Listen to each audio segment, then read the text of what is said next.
Hi, good morning ma'am. I am Jellica H. Bado, your nurse for today from Mapua Malayan Colleges, Laguna. For your verification po, what's their name po? Lilibet Hurtado Bado, Their age po? 51, Educational background po? Computer Science, Religion po? Christian. So, purpose of this interview po is to gather the data on health education and promotion in the household. So, what do you prefer lang na language po na gagamitin? English or Tagalog po? Tagalog po. Okay. For your first question po, nakapagbakuna na po ba kayo ng bata? Oo.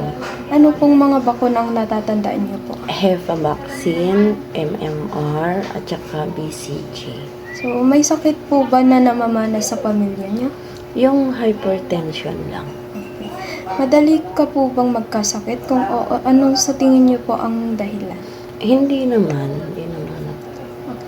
Nagkasakit na po ba kayo? Kapag nagkakasakit po ba kayo, umiinom po ba kayo ng gamot, pumupunta sa doktor, o naghahanap ng sagot sa internet? Pumupunta sa doktor. Madalas po ba kayong kumakain ng lutong bahay? Kung hindi, saan po kayo madalas bumibili ng pagkain? Nagluluto lang sa bahay. Nag-ehersisyo po ba kayo sa bahay? Kung hindi, anong klase ng galaw o aktibidad ang ginagawa niyo po? Oo, nag-ehersisyo. May inaalok po bang mga programa tungkol sa kalusugan ang inyong lokal na gobyerno? May nasalihan na po ba kayo? Meron, every Saturday, nagsusumba sa court, barangay. Aktibo po ba kayo sa pang-araw-araw o madalas lang nakaupo at hindi masyadong kumikilos? Aktibo naman kasi 3 yung anak ko na nag-aaral tapos may business. Sa tingin mo po, malusog ba ang iyong pamumuhay? Kung hindi, bakit po? Malusog naman. Gusto mo bang maging mas magpatuloy sa pagiging malusog? Kung oo, paano po?